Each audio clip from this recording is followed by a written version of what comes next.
आंखों के सामने लाशों का ढेर था। फिर भी एक पिता ने अपने बच्चे की जिंदगी बचाने की जिद नहीं छोड़ी। उन्हें उम्मीद थी कि उनका बच्चा जिंदा है। वो कहते हैं ना, जाको राखे साइयां, मार सके ना कोई। मतलब जिन पर भगवान का हाथ हो उनका कोई कुछ बिगाड़ नहीं सकता। उड़ीसा ट्रेन हादसे के दौरान ऐसी तमाम कहानियां सामने आई। ऐसे में मौत का आंकड़ा 275 के ऊपर पहुंच चुका है, तो घायल भी 1000 के ऊपर है। इस दौरान कई लोगों की जिंदगियां बच गई हैं। इनमें कोलकाता के रहने वाले हेलाराम के बेटे विश्वजीत भी शामिल हैं, जिन्होंने मौत को मात देकर जिंदगी पाई है। दरअसल हेलाराम बताते हैं कि उसी दिन उन्होंने अपने बच्चे को ट्रेन में बैठाया था।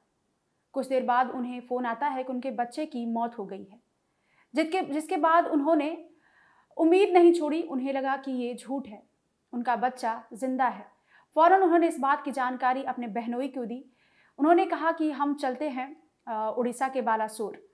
जिसके बाद एक एम्बुलेंस को बुक किया गया और अपने बहनोई के साथ हेलाराम उड़ीसा के बालासोर पहुंचे।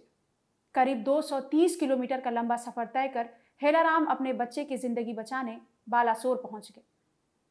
इस दौरान वहां पहुंचकर उन्होंने देखा कि स्टेशन पर अफरा तफरी का माहौल था। सारे लोग अपने परिवार वालों से मिलने के लिए चीख पुकार मचा रहे थे। किसी को कुछ भी समझ नहीं आ रहा था। कहीं पे कोई व्यक्ति लाशों को पहचान कर अपने बच्चे को या फिर अपने परिवार वालों को ढूंढने की कोशिश कर रहा था।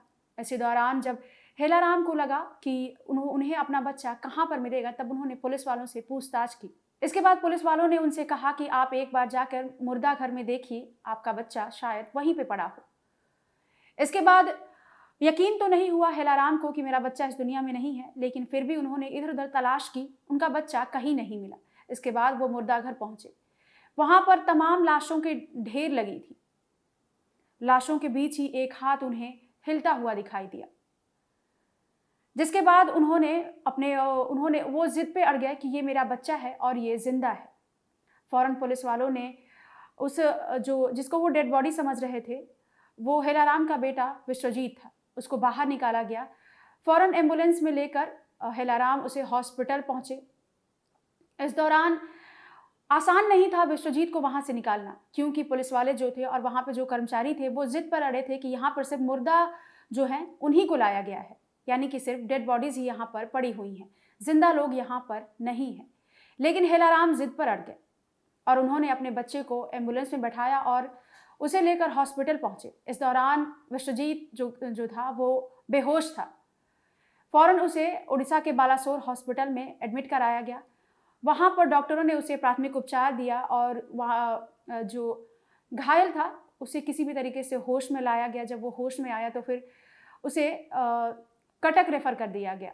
इसके बाद वहां पर उसके टखने की सर्जरी की गई। इसके बाद उसकी दाहिना हाथ जो था वो भी उसमें भी काफ़ी गंभीर चोट आई है, जहां उसी हॉस्पिटल में उसकी सर्जरी होनी है। इसके अलावा 2 और सर्जरी होनी है। इस दौरान जो विश्वजीत के पिता हैं उन्होंने बताया कि ये कितनी बड़ी लापरवाही है कि एक जिंदा व्यक्ति को उसी मुर्दा घर में रख दिया गया जहां पर मुर्दा जो डेड बॉडीज हैं वो रखा जा रहा था। मेरा बच्चा जिंदा था और उसे भी मुर्दा घर में रख दिया गया। ऐसे में ये कितनी बड़ी लापरवाही है कि जो जिंदा लोग हैं उनको भी वहीं पर रखा गया। इस बात की जानकारी किसी को भी नहीं थी। ऐसे में ये भी हो सकता है कि मुर्दा घर में ऐसे और भी कई लोग हो सकते हैं जो मुर्दा घर में जिंदा पड़े हों और उन्हें इलाज ना मिल पाया हो, क्योंकि अब तो हादसे के 3 दिन बीत चुके हैं। इस दौरान उनकी मौत हो चुकी है। ऐसे में देखना यह है कि इनकी पोस्टमार्टम होती है यानी, या फिर पोस्टमार्टम के बाद रिपोर्ट्स में क्या सामने आती है, क्योंकि ये तो जो रेलवे अधिकारी हैं और या फिर जो वहां पर जो रेलवे कर्मचारी हैं, पुलिस वाले हैं, उनकी ये सबसे बड़ी लापरवाही कहा जा सकता है, क्योंकि वो जिंदा व्यक्ति को भी मुर्दा घर में रख दे रहे हैं बिना चेक किए कि वो जिंदा है या मुर्दा। इस दौरान वहां पे तमाम जो जानकारी इकट्ठा कराई जा रही है कि लोगों के जो परिवार वाले हैं उनको वो कहां पर तलाश कर सकते हैं। ऐसे में 139 जो नंबर है उसे भी एक्टिव किया गया है, ताकि लोग रेलवे कर्मचारियों से पूछताछ के जरिए अपने परिवार वालों तक पहुंच सके। लेकिन ये जो खबर है ये होश उड़ाने वाला है।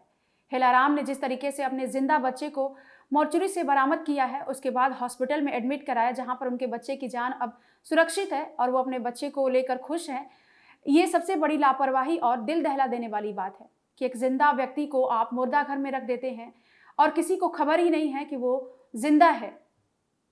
अगर उसके पिता नहीं पहुंचते तो वो उसकी जान नहीं बचती।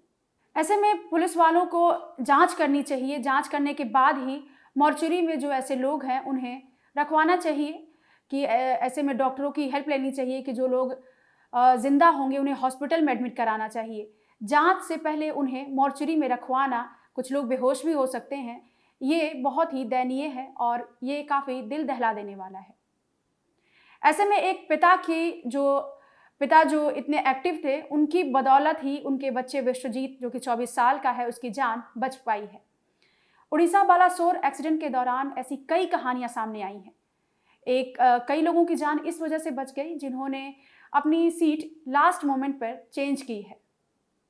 तो कई लोगों की जान इसलिए बची कि उन्होंने अपनी ट्रेन ही नहीं पकड़ी, क्योंकि उन्हें लेट हो गया और वो अपनी सीट पर बैठ नहीं पाए और उनकी जान बच सकी। ऐसी कई कहानियां हो सकती हैं। ऐसे में हम आपके लिए आगे भी कई कहानियां लेकर आएंगे। ये कहानी आपको कैसी लगी हमें कमेंट बॉक्स में ज़रूर बताएं।